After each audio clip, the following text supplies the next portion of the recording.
नमस्कार मित्रों, गोलचक्र के YouTube चैनल पे एक बार आपका फिर से स्वागत है। मेरा नाम है नवीन कुमार। लोअर पीसीएस या कहूं कि पेट में जिनका स्कोर ठीक ठाक है, सारे बच्चे एकदम गंभीरता पूर्वक जुड़ जाएं। इसलिए यूपी ट्रिपल एससी के तहत जितनी भी वैकेंसियां आप देखते हैं उसमें लोअर पीसीएस आपको सबसे अच्छी पद मिलने वाले हैं, सबसे अच्छी वैकेंसी मिलने वाली है। अब तक लोक सेवा आयोग लोअर पीसीएस कराता था, लेकिन अब यूपी ट्रिपल एससी करा रहा है। गजेटेड पोस्ट है मेरे प्यारे भाई, एकदम सीरियस होकर के एग्जाम दीजिए, आसानी से हो जाएगा। जिनका ठीक ठाक स्कोर होगा पेट में, वो आराम से जो है मेंस के लिए एलिजिबल होंगे। खैर, इसमें जो है बड़े बड़े जो सेगमेंट हैं, उत्तर प्रदेश स्पेशल हो गया, कंप्यूटर हो गया, दोनों क्लासेस चल रही है। प्लेलिस्ट में क्लास पड़ा हुआ है, जा करके उस क्लास को देखें। और आज से जो आपका क्लास स्टार्ट हो रहा है वह क्लास है इन्वायरमेंट एंड इकोलॉजी का। ये दो क्लास हम आपको डिलीवर करेंगे दो स्वरूपों में। एक तो जाएगा आपको डिस्क्रिप्टिव क्लास और दूसरा आपका रहेगा ऑब्जेक्टिव, मतलब कि एमसीक्यू और पीवाईक्यू पर बेस्ड होगा। तो आते हैं, शुरुआत करते हैं पर्यावरण एवं पारिस्थितिकी का। तो जो आपका पहला वाला टॉपिक होगा वो पर्यावरण और सतत विकास पर आधारित होगा। यहां से कुछ चीजें हम एक कॉन्सेप्ट के रूप में देखेंगे और फिर इसके बाद हम लोग जो है फैक्ट पर आधारित बातचीत करेंगे। अगर मैं कहूं कि भाई पर्यावरण क्या होता है, तो आप क्या बताओगे? हमारे आसपास जो भी वातावरण है हमारे आसपास, अब इसमें जो है जैविक घटक भी हैं, अजैविक घटक भी हैं। तो हमारे आसपास जो भी जैविक और अजैविक घटकों का एक समूह विद्यमान है, एक परिवेश विद्यमान है, और उनके बीच जो अंतर संबंध स्थापित होते हैं उसको हम क्या कहते हैं? पर्यावरण कहते हैं। अब यही अगर आप चित्र थोड़ा सा देखें तो आपको चित्र में आसानी से दिख जाएगा कि इस चित्र में आपको जो है जैविक घटक भी दिखाई पड़ेंगे और अजैविक। ये जैविक घटक क्या होते हैं? जैविक घटक जैसे पादप जिसमें जीव हो, जैसे आपका जो है पशु, पंछी, पादप, कीड़े मकोड़े, सारे जैविक घटक होते हैं। अजैविक घटक क्या होता है? तापमान हो गया, स्थल हो गया, है ना, वायु हो गया, पानी हो गया, आर्द्रता हो गया, ये सब क्या है? अजैविक घटक। तो जैविक अजैविक घटकों का समूह जो हमारे चारों तरफ क्या है? विद्यमान है, उसको हम क्या कहते हैं? पर्यावरण कहते हैं। और इन्हीं जैविक अजैविक घटकों के बीच हमारे अंतर संबंध क्या होते हैं? स्थापित होते हैं। तो आते हैं, थोड़ा सा स्लाइड के माध्यम से समझते हैं। पर्यावरण, पर्यावरण वह समग्र परिवेश है। यहां पर क्या कह रहा है? पर्यावरण वह समग्र परिवेश है जिसमें सभी जीव जंतु, पौधे और मनुष्य क्या होते हैं? आते हैं। और इस जीव जंतु, पौधे और मनुष्य जो आएंगे वे किन इन्वायरमेंट के अंतर्गत आएंगे? तो आपको बताना है कि भाई जो परिवेश है, ये परिवेश दो तरह के जो है घटकों से मिलकर के बनता है। एक जो है जैविक घटक और दूसरा जो होता है उसको हम क्या कहते हैं? अजैविक घटक कहते हैं। जैविक घटकों के अंतर्गत आपको पादप मिलेगा, मतलब कि पेड़ पौधे मिलेंगे, जो भी जीवित हों उनको जैविक घटक, जिनमें जीव हो जैविक घटक, है ना, पादप हो गए, जीव जंतु हो गए, मनुष्य हो गए, सारा जैविक घटक। लेकिन अजैविक घटकों के अंतर्गत वे घटक आएंगे जिनमें जीव नहीं होते हैं, जैसे आपका आसपास का वातावरण, जैसे आसपास के आपकी हवाएं, जैसे इसमें विद्यमान आर्द्रता, जैसे यहां आसपास के स्थलीय क्षेत्र, जैसे टेम्परेचर। तो ये सब क्या हो गए? अजैविक। और इन्हीं घटकों के समूह को हम क्या कहते हैं? पर्यावरण कहते हैं। ये हमारे जीवन, विकास और अस्तित्व को प्रत्यक्ष तथा अप्रत्यक्ष रूप से क्या देते हैं? आकार देते हैं। तो पर्यावरण क्या होता है? हमारे आसपास का जो परिवेश होता है, चाहे वो जैविक और अजैविक घटकों का जो समूह होता है जिनसे हमारा जो है एक अंतर संबंध स्थापित हो पाता है, उसको हम क्या कहते हैं? पर्यावरण कहते हैं। अब एक चीज समझना जरा, यहां पर क्या है? यहां पर अगर मैं कहूं कि पर्यावरण के प्रमुख घटक कौन से हैं, तो वही बातें जो अभी अभी हमने आपको बताया कि एक तो जैविक घटक आपको दिखाई पड़ेगा और दूसरा आपको क्या दिखाई पड़ेगा? अजैविक घटक दिखाई पड़ेगा। जैविक घटक जिसमें जीवन हो, जिसको हम जीवित स्थिति में देख सकें, और अजैविक घटक क्या होता है? जिसको हम निर्जीव स्थिति में देख सकें। और इन्हीं का जो समूह होता है वही क्या कहलाता है? पर्यावरण कहलाता है। अब इसके अंतर्गत, जैविक घटकों के अंतर्गत आपको मनुष्य, पशु पंछी, पेड़ पौधे और सूक्ष्म जीव, ये सब जो है दिखाई पड़ेंगे। इसको हम क्या कहते हैं? जैविक घटक कहते हैं। फिर उसके बाद आपको अजैविक घटक दिखाई पड़ेंगे जिसमें वायु, क्या कोई इसमें जो है जीव है? नहीं। जल, भूमि, खनिज, सूर्य का प्रकाश और तापमान, ये सब क्या है? इसमें आर्द्रता वगैरह सब कुछ आ जाएगा। तो ये क्या है? एक प्रकार का अजैविक घटक है। तो जैविक अजैविक घटकों के मध्य का जो अंतर संबंध होता है किसी मनुष्य के चारों ओर, तो उसको हम क्या कहते हैं, पर्यावरण कहते हैं। मुझे उम्मीद है कि आपको ये चीजें समझ में आई होंगी। अब यहां पर आना जरा, यहां पर आना जरा, ये क्या कह रहा है कि भाई नेक्स्ट, हमारे अस्तित्व का आधार। अगर मैं कहूं कि हमारा जो अस्तित्व बना हुआ है, एक मानव का अस्तित्व बना हुआ है, ह्यूमन बींग्स का अस्तित्व बना हुआ है, तो क्यों बना हुआ है? तो यहां पर अगर आप देखेंगे तो आपको जो है दिखाई पड़ेगा कि एक तो संसाधन, हमारे लिए संसाधन बेहद इंपॉर्टेंट है। और संसाधन मतलब कि जीवन के लिए शुद्ध वायु होनी चाहिए, जल होना चाहिए और भोजन होना चाहिए। ये क्या है? संसाधन। और संसाधन की उपयोगिता मानव जीवन के लिए बेहद महत्वपूर्ण है। इसलिए हमारे जीवन या हमारा जो अस्तित्व या मनुष्य का अस्तित्व इस पृथ्वी पर बना हुआ है, जो कि संसाधन की बेहद क्या है, जरूरत है। और इन संसाधनों की जो जरूरत पूरा करती है वो कौन करती है? पृथ्वी करती है, हमारा पर्यावरण करता है, ठीक है ना। फिर जलवायु, वैश्विक तापमान और मौसम के बीच अगर संबंध संतुलित हो, मतलब कि जो वैश्विक टेम्परेचर है, ग्लोबल वार्मिंग है, और फिर मौसम, जो वेदर है, मौसम, इन दोनों के बीच अगर एक संतुलन स्थापित होता है तो हमारे अस्तित्व क्या होते हैं? बने रहते हैं। और यही संतुलन अगर असंतुलित होता है तो फिर हमारे संतुलन या फिर हमारे अस्तित्व पर क्या होता है? खतरा मंडराने लगता है। हमारे अस्तित्व का जो आधार है वो दोनों के मध्य एक संतुलन स्थापित होना भी एक प्रमुख प्रकार का अस्तित्व को बनाए रखने का आधार है, ठीक है ना। फिर जैविक विविधता, जिसमें प्राकृतिक पारिस्थितिकी तंत्र का जो है संरक्षण। अब पेड़ पौधे हो गए, जितनी भी बागवानी होगी, जितने भी जो है जीव जंतु हो गए, सबका संरक्षण बेहद इंपॉर्टेंट है मानव के अस्तित्व के लिए। फिर उसके बाद यहां पर देखना जरा, आर्थिक विकास, ये इकोनॉमिक डेवलपमेंट, उद्योगों और व्यापार के लिए कच्चा माल। भाई अगर मानव जो है जी रहा है, मानव का अस्तित्व है, तो एक इकोनॉमिक फैक्टर है ना, उसको रोजगार मिलना चाहिए, दिनचर्या उसकी चलनी चाहिए, उद्योग धंधों का विकास होना चाहिए, ताकि उसका परिवार संचालित हो अच्छे से, उसकी दिनचर्या पर किसी प्रकार का निगेटिव प्रभाव ना हो, भूखमरी और गरीबी का वो शिकार ना हो। तो ये आर्थिक विकास भी मानव अस्तित्व को बिना बनाए रखा हुआ है। फिर उसके बाद यहां पर लास्ट देखेंगे, सामाजिक विकास, मतलब कि उसके स्वास्थ्य और उसके जो है सुरक्षित समाज की नींव, ये क्या है? मानव अस्तित्व को बनाए रखती है। भाई स्वास्थ्य हमारा बेहतर होगा तभी तो हमारा अस्तित्व बना रहेगा। हमारा जो है सामाजिक सुरक्षा हमको मिलेगी, हमको सामाजिक इज्जत मिलेगी, हमारी सामाजिक वैल्यू होगी, तभी तो जाकर के हमारा अस्तित्व बना रहेगा। अदरवाइज देख लीजिए, कुछ ऐसी प्रजातियां थी जो नष्ट हो गई। क्यों? क्योंकि उनका सामाजिक अस्तित्व एकदम संकट में था।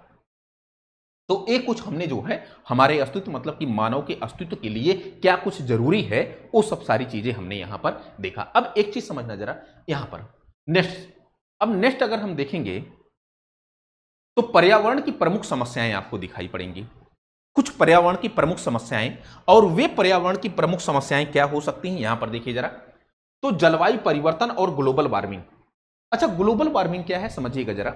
जब पृथ्वी के टेम्परेचर में औसतन एक औसत से ज्यादा टेम्परेचर में वृद्धि हो जाए, जब धरातल का हमारे टेम्परेचर एक औसत से ज्यादा बढ़ने लगे, मतलब कि हमारा तापमान, धरती का तापमान जब ज्यादा बढ़ जाए, तो उसी को हम क्या कहते हैं? ग्लोबल वार्मिंग कहते हैं, ठीक है ना। तो हमारा जो जलवायु है इस ग्लोबल वार्मिंग की वजह से क्या होता है? परिवर्तित होता है। अब ग्लोबल वार्मिंग मतलब कि टेम्परेचर अगर ज्यादा होगा तो आपका मौसम भी डिसऑर्डर होगा। हमारे जो आर्कटिक और अंटार्कटिक क्षेत्र की या पहाड़ों की जो बर्फें हैं वो तेजी से पिघलेंगी, और तेजी से पिघलेंगी तो समुद्री जो जलस्तर है वो धीरे धीरे बढ़ने लगेगा। और भाई नदियों में बाढ़ आएंगी, आसपास के क्षेत्र डूबेंगे, कहीं न कहीं जो है मलेरिया और टाइफाइड जैसी तमाम प्रकार की जो है बीमारियां भी फैलेंगी। और बाढ़ आने से जो खाद्यान्न संकट होगा उसमें भूखमरी का भी कारण बनेगा। तो तमाम चीजें हैं कि हम पढ़ेंगे यहां पर पर्यावरण की प्रमुख समस्याएं, और इसमें जलवायु परिवर्तन और ग्लोबल वार्मिंग। एक तो प्रदूषण, भूमि प्रदूषण, प्रदूषण जो है वह पर्यावरण की एक प्रमुख समस्या है। अब उस प्रदूषण में चाहे वायु प्रदूषण हो, चाहे जल प्रदूषण हो, या फिर ध्वनि प्रदूषण हो, जितने भी प्रदूषण हैं, सारे प्रदूषण जो है यह पर्यावरण को क्या करते हैं? हानि पहुंचाते हैं। एक प्रमुख समस्या है वनों की कटाई, बहुत ज्यादा वनों की कटाई होती है, इसलिए ये पर्यावरण के लिए गंभीर विषय है, समस्या का कारण है। जैव विविधता का ह्रास, लगातार जो है समुद्री स्तर पर भी जैव विविधता का ह्रास, स्थलीय स्तर पर भी जैव विविधता का ह्रास आपको दिखाई पड़ेगा। ह्रास मतलब होता है कमी। जो जैव विविधता, जैव विविधता से मतलब समझ रहे हैं ना कि पेड़ पौधों की भी जैव विविधता होती है, पशु पंछियों की भी जैव विविधता होती है, इन जैव विविधता पर जब किसी प्रकार का प्रभाव पड़ता है तो हम कहते हैं इसका निगेटिव प्रभाव हमारे पर्यावरण की एक प्रमुख समस्या के रूप में दिखाई पड़ेगा। ठीक है ना। तो यहां पर आपने देखा कुछ पर्यावरण की प्रमुख समस्याएं। फिर यहां पर देखिए जरा, समाधान और सतत विकास। वह विकास जो वर्तमान पीढ़ी की आवश्यकताओं की पूर्ति करते हुए भविष्य की पीढ़ियों की आवश्यकताओं से समझौता ना करे। यहां पर यह कहना चाह रहा है कि हम प्राकृतिक संसाधनों का इस प्रकार उपयोग करें। प्राकृतिक संसाधन हमारे पास तेल है, पेट्रोल है, डीजल है, भूमिगत जल वगैरह है, सब कुछ। तो हम प्राकृतिक संसाधनों का इस प्रकार प्रयोग करें कि आने वाली जो हमारी भावी पीढ़ी है उस पर किसी प्रकार का दुष्प्रभाव ना पड़े। इसको हम क्या कहते हैं? सतत विकास कहते हैं। और इसी की कुछ भाषा जो है आपको ब्रटलैंड रिपोर्ट, इसको हम ब्रटलैंड रिपोर्ट जो कि 1987 में पेश किया गया था, डब्ल्यूईसीडी के द्वारा यह पेश किया गया था। इसको ब्रटलैंड आयोग भी कहा जाता है। 1987 में आवर कॉमन फ्यूचर के नाम से इसको पेश किया गया था। और इसमें सतत विकास की जो परिभाषा दी, कहा कि वह विकास जो वर्तमान पीढ़ी की आवश्यकताओं की पूर्ति करते हुए भविष्य की पीढ़ियों की आवश्यकताओं से समझौता ना करे। मतलब कि हमारी जो वर्तमान पीढ़ी है इसकी भी जरूरत पूरा होता रहे, और प्लस जो आने वाली हमारी जो भविष्यगत पीढ़ी है या भावी पीढ़ी है उससे हम किसी प्रकार का समझौता ना करें। इसको हम क्या कहते हैं? सतत विकास कहते हैं। और ये बातें ब्रटलैंड रिपोर्ट, ये जो आया है 1987, जिसमें आवर कॉमन फ्यूचर के नाम से ये ब्रटलैंड रिपोर्ट प्रस्तुत की गई थी, इसको आपको याद रखना है। ठीक है ना। चले आगे। अब यहां पर देखना जरा, नेक्स्ट क्या है? सतत विकास के 3 स्तंभ होते हैं।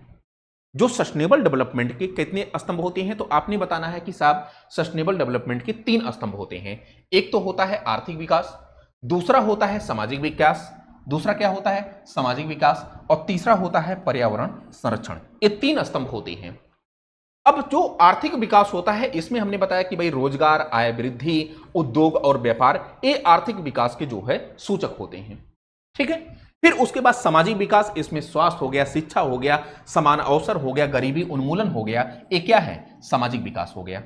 फिर पर्यावरण संरक्षण, जिसमें संसाधनों का संरक्षण, प्रदूषण नियंत्रण और जैव विविधता का संरक्षण, ये सब सारी चीजें पर्यावरण संरक्षण के अंतर्गत आती हैं। तो हम अगर पूछें आपसे कि सतत विकास के कितने स्तंभ होते हैं, तो आपने बताना है कि साहब 3 स्तंभ। कौन कौन से? एक ने आपने देखा आर्थिक विकास, दूसरा आपने देखा सामाजिक विकास, और तीसरा आपने जैव विविधता का विकास देखा, मतलब कि पर्यावरण संरक्षण आपने देखा। ये 3 प्रकार के जो है इसके स्तंभ होते हैं। मुझे उम्मीद है कि आपको क्लियर हो गया होगा। ठीक है ना। चले यहां अब देखना जरा, नेक्स्ट क्या है? सतत विकास के मुख्य उद्देश्य। तो सतत विकास का उद्देश्य क्या है? अगर मैं कहूं कि सतत विकास का उद्देश्य क्या हो सकता है, तो पहला, प्राकृतिक संसाधनों का विवेकपूर्ण जो है उपयोग। जो भी हमारे प्राकृतिक संसाधन है, जो भी हमारे भौतिक संसाधन है, उसमें डीजल हो गया, पेट्रोल हो गया, कच्चा तेल हो गया, है ना, और इसके अलावा कोयला हो गया, जितने भी हैं, और कुछ जो है रेयर अर्थ मेटल्स हो गए, भूमिगत जल हो गए, तो इनका हम एक संरक्षण करें, बहुत ज्यादा असीमित उपयोग ना करें। तो प्राकृतिक संसाधनों का विवेकपूर्ण उपयोग इन द सेंस थोड़ा सा मतलब कि जो है एक समझदारी पूर्वक उपयोग, ऐसा नहीं कि असीमित उपयोग कर लें और केवल हमारा ही विकास हो जाए, बाकी आसपास की बस्तियां जो है उससे वंचित हो जाएं, भावी पीढ़ियां उससे वंचित हो जाएं, तो ऐसा नहीं। फिर पर्यावरण संरक्षण एवं स्वच्छ ऊर्जा को बढ़ावा देना, गरीबी और असमानता को समाप्त करना, फिर भविष्य की भावी पीढ़ियों के लिए संसाधन का संरक्षण। ये क्या है? इस सतत विकास का क्या है? उद्देश्य है। ये आपने सतत विकास के कुछ उद्देश्यों को देखा। एक एक पॉइंट्स आपको याद रखना है ताकि आपको किसी प्रकार की समस्या ना हो। अब यहां पर देखना जरा नेक्स्ट को, बदलाव के उपाय। अगर मैं कहूं कि भाई पर्यावरण संरक्षण में कुछ आपको जो है भूमिका निभानी है, तो आप क्या भूमिका निभा सकते हैं? पहला चीज कि यहां पर आपको वृक्षारोपण पर विशेष ध्यान देना पड़ेगा। वृक्षारोपण को बढ़ावा दिया जाना चाहिए। सस्टेनेबल डेवलपमेंट के लिए वृक्षारोपण को बढ़ावा दिया जाना चाहिए। दूसरा, जल और वर्षा संचयन, फिर उसके बाद नवीकरणीय ऊर्जा का उपयोग, फिर उसके बाद प्लास्टिक का न्यूनतम उपयोग, फिर कचरे का पुनर्चक्रण, जो हमारा कचरा है उसको जो है रिसाइकिल हम करें, फिर ऊर्जा की बचत, पर्यावरण अनुकूल उद्योग, मतलब कि जो भी हमारा उद्योग धंधे हों वो पर्यावरण के अनुकूल हों। हमको ग्रीन एनर्जी पर आधारित जो उद्योग धंधे, कुटीर उद्योगों पर ज़्यादातर बल, हमको ऐसी एनर्जी का प्रयोग करें जिसमें कि ज़्यादातर जो है हम पर्यावरण के अनुकूल ही रहें उद्योग धंधों को लेकर के। फिर संसाधनों का संरक्षण, अपने संसाधनों का क्या करें, संरक्षण। ये हमारे जो है बदलाव के क्या हैं, उपाय हैं, ठीक है ना। अब यहां पर देखना जरा नेक्स्ट, नेक्स्ट क्या है, हमारा साझा भविष्य, हमारा साझा भविष्य, आवर कॉमन फ्यूचर। अच्छा, ये जो आवर कॉमन फ्यूचर, ये जो रिपोर्ट पेश की गई थी, ये WECD, जिसको हमने क्या कहा था अभी, जिसको हमने जो है अभी ब्रटलैंड आयोग कहा था। इसी ब्रटलैंड आयोग, समझिएगा जरा, ब्रटलैंड आयोग, ये जो ब्रटलैंड आयोग है ये 1987 में जो है आपको अपनी रिपोर्ट आवर कॉमन फ्यूचर के नाम से पेश होता हुआ दिखाई पड़ेगा, और जिसमें सतत विकास की पहली बार अवधारणा आपको प्रस्तुत होती दिखाई पड़ेगी। पर्यावरण केवल हमारे जो है चारों ओर की चीजें नहीं, बल्कि यह हमारे जो है अस्तित्व का एक क्या है, मूल आधार है। सतत विकास एक विकल्प नहीं बल्कि हमारी एकमात्र आवश्यकता है। आज उठाए गए कदम ही कल का सुरक्षित भविष्य तय करेंगे। ये आपको जो है एक पर्यावरण या आवर कॉमन फ्यूचर के नाम से जो रिपोर्ट जारी की गई थी उसमें आपको एक गाइडलाइन दी गई है कि आपके पर्यावरण सुरक्षा के लिए क्या क्या चीजें होनी चाहिए, ठीक है ना। तो मुझे उम्मीद है कि आपको ये चीजें समझ में आ रही होंगी। अब यहां पर देखना जरा नेक्स्ट, तो ये आपका पूरा डिस्क्रिप्टिव था। हम लोग इसके बाद जो है ऑब्जेक्टिव पर आएंगे, और ऑब्जेक्टिव पर अगर हम लोग आए तो ऑब्जेक्टिव क्वेश्चन मैं आपको दिखा देता हूं कि कौन कौन से क्वेश्चंस आपके ऑब्जेक्टिव तरीके से पूछे गए हैं। यहां पर देखना जरा ऑब्जेक्टिव क्वेश्चंस, और जो आपके ऑब्जेक्टिव क्वेश्चंस हैं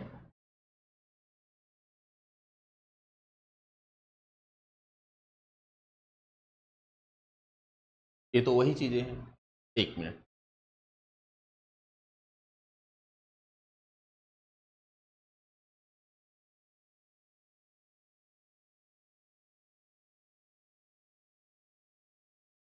ये तो वही चीजें।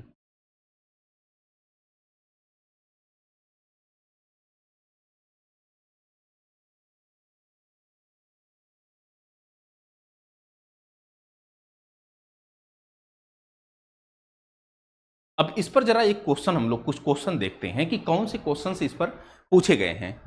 तो यहां पर आप देखना जरा, पर्यावरण पर आधारित अवधारणा पर आधारित क्वेश्चन है, पर्यावरण से अभिप्राय है।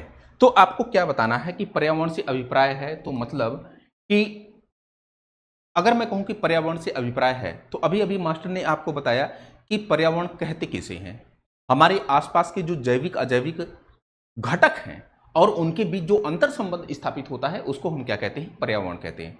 अब यहां पर पढ़ना जरा, इसमें दिया है पहले वाले ऑप्शन में भूमि, जल, वायु, पौधों और पशुओं की प्राकृतिक दुनिया जो इनके चारों ओर अस्तित्व में है। वही बात तो सही है।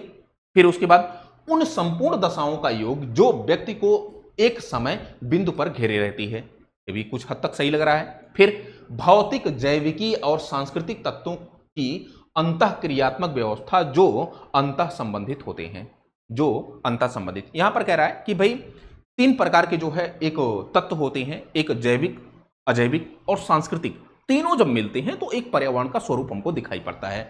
तो ये तीनों दशा मतलब की होगी, जो आपका ABC है, तीनों मतलब कि उपर्युक्त तो सभी होगा। एक पर्यावरण से जो आपका अभिप्राय है वो उपर्युक्त सभी होगा, ठीक है ना। तो आपने जब डिस्क्रिप्टिव पढ़ा तो उसमें आपको किसी प्रकार की अब प्रॉब्लम नहीं होगी। नेक्स्ट क्वेश्चन जरा देखना, क्वेश्चन नंबर 2 है, क्या कह रहा है कि पर्यावरण किससे बनता है। एक क्वेश्चन जो है BPSC प्री में क्वेश्चन पूछा गया था। हम आपको बता रहे हैं ना कि हम आपको PCS लेवल का क्वेश्चन इसलिए जो है डिस्ट्रीब्यूट कर रहे हैं ताकि आपकी जो तैयारी हो वो PCS लेवल की हो, और PCS लेवल के क्वेश्चन पर अप्रोच जब होगा तो आपको किसी प्रकार की समस्या नहीं होगी, है ना। पर्यावरण किससे बनता है, तो जीवीय घटकों से, भू आकृति घटकों से, अजैविक घटकों से और उपर्युक्त सभी। तो यहां पर जो है जैविक, अजैविक और भू आकृतिक मतलब कि ये जो है अजैविक घटक के अंतर्गत ही आ जाएगा, तो सभी से बनेगा, ठीक है, सभी से बनेगा। यहां पर देखना जरा नेक्स्ट क्वेश्चन, नेक्स्ट क्वेश्चन क्या है, पर्यावरण का वर्गीकरण, सामान्यतया पर्यावरण को निम्न प्रकार से वर्गीकृत किया जा सकता है। निम्नलिखित में से कौन सा इस वर्गीकरण का अंश नहीं है? यहां पर कह रहा है कि कौन सा वर्गीकरण का अंश नहीं है। परिचालन पर्यावरण, भौतिक पर्यावरण, जैविक पर्यावरण और सांस्कृतिक पर्यावरण। देखना जरा, जैविक के अंतर्गत हमने बताया था कि जो जीवित सेगमेंट होते हैं, चाहे वो पादप हो, जीव जंतु हो, माइक्रोबैक्टीरिया वगैरह हो, ये सब जैविक घटक के अंतर्गत आएंगे। भौतिक भौतिक के अंतर्गत हमने तापमान आपको बताया था, आर्द्रता बताया था, तमाम सारी चीजें बताया था, है ना। तो भौतिक घटक ये भी शामिल होता है। सांस्कृतिक पर्यावरण, सांस्कृतिक पर्यावरण क्या होता है कि इसमें जो जैविक और अजैविक दोनों मिल करके एक कल्चरल संबंध स्थापित करते हैं, है ना। तो ये जो सांस्कृतिक पर्यावरण होता है ये भी एक घटक होता है। तो भौतिक या फिर कहें कि जैविक, अजैविक और आपका सांस्कृतिक घटक तीनों मिल करके पर्यावरण के निर्माण में सहायक होते हैं। तो यहां पर परिचालन पर्यावरण दिया है, ये परिचालन पर्यावरण नहीं होगा। बाकी तीनों जैविक, अजैविक या फिर कहें कि भौतिक और जैविक और उसके बाद जो है सांस्कृतिक पर्यावरण, ये तीनों जो है पर्यावरण के क्या होते हैं, घटक होते हैं। ठीक है ना। चलें आगे। अब यहां पर देखना जरा, नेक्स्ट क्या है? सतत विकास की एक संकल्पना पर आधारित क्वेश्चन है। यहां पर क्या कह रहा है कि सतत विकास मानव समाज के कल्याण हेतु महत्वपूर्ण है। सतत विकास मानव कल्याण हेतु क्या है? महत्वपूर्ण है।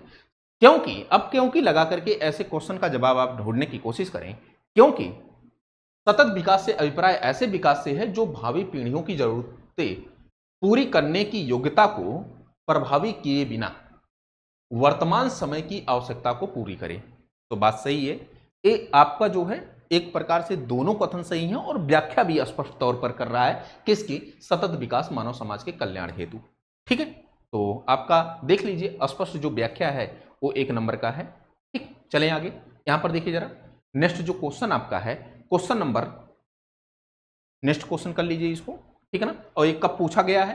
तो यूपीपीसीएस प्री में पूछा गया है, 2020 में क्वेश्चन आपका आया है। कह रहा है कि 1987 में संयुक्त राष्ट्र में पर्यावरण से संबंधित प्रतिवेदन की प्रस्तुति के उपरांत धारणीय विकास, जिसको सस्टेनेबल डेवलपमेंट पर चर्चा आरंभ हुई, वह प्रतिवेदन था। तो वह प्रतिवेदन क्या था? Our common future.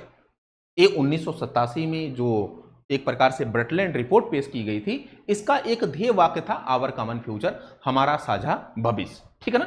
तो अभी तो इसको पढ़ाया गया था, किसी प्रकार की दिक्कत नहीं होनी चाहिए। चलें आगे। अब यहां पर देखना जरा, नेक्स्ट क्वेश्चन, धारणीय विकास किसके उपयोग के संदर्भ में, धारणीय विकास किसके उपयोग के संदर्भ में अंतर पीढ़ीगत संवेदनशीलता का विषय है। तो यहां पर धारणीय विकास जो होता है वो किसके संदर्भ में बात करता है? तो प्राकृतिक संसाधनों के संदर्भ में वो बातचीत की जाती है कि प्राकृतिक संसाधनों का इस प्रकार प्रयोग करें कि भावी पीढ़ी पर किसी प्रकार का दुष्प्रभाव ना पड़े और वर्तमान पीढ़ी के साथ किसी प्रकार का समझौता हम ना करें। वर्तमान पीढ़ी की भी मतलब जरूरतें पूरी हो सके और भावी पीढ़ी के साथ किसी प्रकार का हम समझौता ना करें। ये क्या है? प्राकृतिक संसाधन के लिए। ठीक है, चलें आगे। यहां पर देखना जरा, नेक्स्ट क्या है? कह रहा है कि सतत विकास के लिए आवश्यक है। अब सतत विकास के लिए क्या आवश्यक है? तो यहां पर बताया गया कि भाई जैव विविधता का संरक्षण होना चाहिए। याद करिए वो पूरे डिस्कसिव पॉइंट। प्रदूषण का निरोध और नियंत्रण, बात तो सही है। फिर निर्धनता को घटाना, बिल्कुल, निर्धनता जितनी ज्यादा कम होगी वह भी सतत विकास के सस्टेनेबल डेवलपमेंट के लिए एक फैक्टर होगा। तो ये तीनों पॉइंट्स है, मतलब कि उपर्युक्त सभी होगा। ठीक है, चलें आगे। यहां पर देखिए जरा, नेक्स्ट क्वेश्चन, नेक्स्ट क्या है? सस्टेनेबल डेवलपमेंट से संबंधित क्वेश्चन आया हुआ है। जब हम धारणीय विकास पढ़ेंगे, ठीक है ना, जब हम क्या पढ़ेंगे? धारणीय विकास पढ़ेंगे और एसडीजी लक्ष्यों को पढ़ेंगे, तो उसमें ये सब सारे क्वेश्चन ज्यादातर हम देखेंगे। यहां पर कह रहा है निम्नलिखित में से कौन सा सतत विकास का लक्ष्य नहीं है। एक्चुअली था क्या कि 2015 में संयुक्त राष्ट्र महासभा ने जो है एक आयोजन किया, एक सम्मेलन किया, जिसमें जो है उसने 17 सतत विकास लक्ष्य निर्धारित किए। कहा कि 2030 तक जितने भी यूएन के मेंबर हैं, सारे लोगों को एएसडीजी जो लक्ष्य हैं, जो 17 सतत विकास लक्ष्य हैं, इसको प्राप्त करना है। अब उस पूछ रहा है कि 17 सतत विकास लक्ष्यों में कौन सा जो है लक्ष्य इसमें शामिल नहीं है। तो लैंगिक समानता, क्या ये है? बिल्कुल है।